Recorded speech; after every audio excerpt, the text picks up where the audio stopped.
Welcome to Gail's Garden, Herbs and More. What I wanted to show you today was different types of teapots and ways to brew tea. So of course, you always have the little bags, and that's the one I forgot to get out to show you. Okay, you have your little bags and you can put those in your cup. Like I've got a cup here. And this is one way. You can put your loose leaf in here. It's a little container and it sets on your cup and just brew it right in your cup. Or you can have a tea bag, but I like the loose leaf because usually you have bigger pieces of tea. Like for instance, the chamomile, you have the head instead of just a few little tiny powder things where most of the nutrition's already been gone out of it. But with your loose leaf, you have little bit bigger pieces, and it seems you get more of the taste and the nutrition.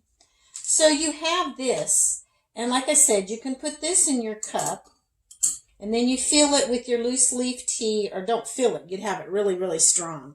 You figure this is a good size cup, at the most two heaping teaspoons, and that'd be pretty strong. I like mine strong, but that depending on what type of tea, some teas takes a little more than others. It's to your taste. You can have the kind like this one. Let me pull one out here. Okay.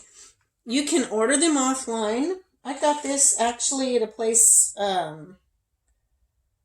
think this is, I got this in Reno. I was out with my sister. She lives in Reno at the Spice and Tea Shop. And they've got little drawstrings. And you can put your tea in there and draw the string and then put it in your cup. I love these. I use these a lot. Oops, this isn't the one I was thinking of, but it's okay. I don't have an iron, but it tears off and you fill it, the little thing with your tea, and then you take an iron and iron it and it seals it, but I don't have an iron, so I don't use these much. They're called press and brew tea bags, and I got those from the herb store online. These are the ones that I use all the time. I love these. These are just called tea filters, and I got these from Mountain Rose.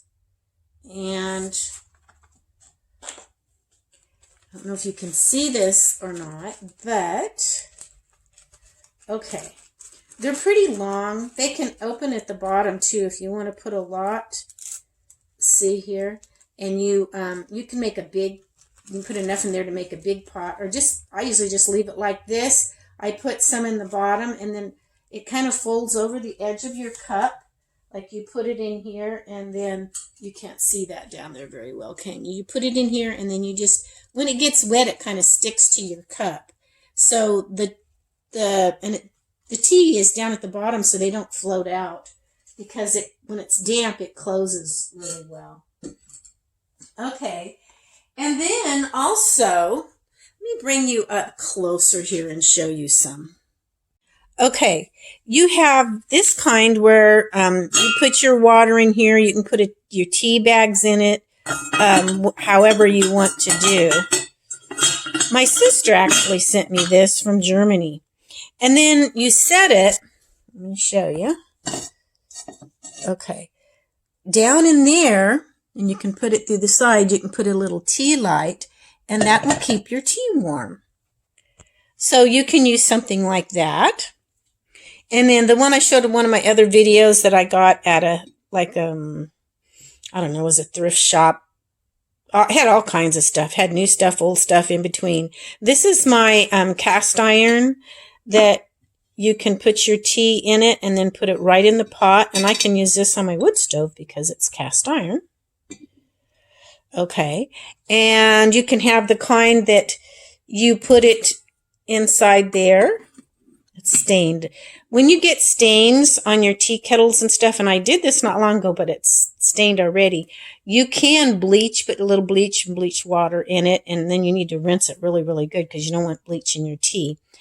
And it will get rid of those stains. There's another type called a tea pocket, and you can see the picture of it there. It just, I've used it in some of my other videos. It just folds over, and closes. And it's good size, so you can just put a little bit and make a cup, or you can put a lot and make a whole little pot. You can have what's called a French press, where you put it in there and then you just push this down. And on this side, you've got, now I flipped it around. See, the tea will pour out there. I'm doing this with one hand and it's kind of hard. Okay, those are just some different things that you can do with your tea. If you have, and the tea bags, then you might want to drain them out. You can put them in here and just press it and squeeze all the goodness out there. And then you've got your, it all pressed out. You can have different types. You can have like a little spoon to stir maybe some honey or whatever you're going to use in it. You can have others. You can dip if you want to use sugar or whatever you want to use. There's so many different things that you can do with your tea. I just wanted to show you a few things. Also, another way you can do it is with a tea ball. Now, let me put this camera back on the stand and I'll show you. There you go. There's the tea ball. And you can put it in a tall pot or something and hook it on the side. It's usually the chain is so long on this one. I don't usually do that. Sometimes I'll put it around this and wrap it through a little bit and let it hang there if I'm using the tea ball. Okay, here's that tea ball. I think most of you know how this works, but just in case there's someone's new to it, you put your tea inside and then you just put the top back on and screw it back and put it in your cup. Kind of cool, huh? Yeah. Okay, those are some ways. Now, there is a bamboo one, and I used to have that. I think I ended up using it as a decorator because I just never used it that much. But it's, let me check. I might have it, but I think I got rid of it. I'm trying to clean things out that I don't use, so I don't have that one anymore. But there's so many different ways. Sometimes I just put mine in a ball jar, cur jar, or whatever, canning jar, so the hot water doesn't break it, and put the herbs in it, and then I'll show you what I do then. Okay, I will just, I'll say I don't have that. Let me see if you can see this. Okay, I just set it on there, and I'll have, you can also put your herbs in here and pour the hot water over it. Or if you've got like a big jar with the herbs, I just pour it through here and it catches any of the leaves or anything like that.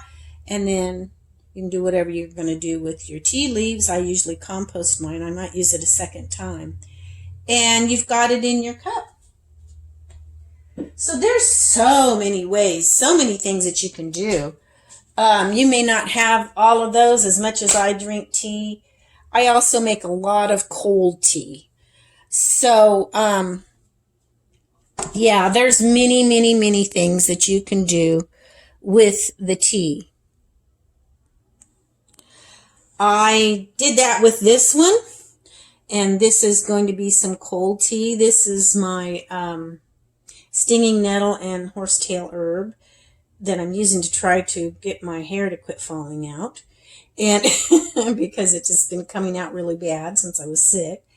But yeah, a lot of times I'll make it and then just put it in the fridge and drink it cold. I also have a big tea jar. I've got some other tea in my big tea jar. I'm sure you've heard of sun tea. In the summer, I often put my tea bags, or maybe however I want to do it, in a big jar, and I'll set it out in the sun. Because it's a very slow way, and the slower you do that, the more it doesn't become so bitter. If you just pour hot water over tea leaves, they tend to be, the tea turns out a little bit more bitter. But if you do it real slow, like with a sun tea, oh, it's so good. I love sun tea in the summer. In the winter, I mostly drink my hot tea, but some cold teas too. So there's so many things you can do in preparing your tea, and I just wanted to share a few of those with you. I hope you enjoy this. I hope you give me a thumbs up, and we'll catch you later. Bye.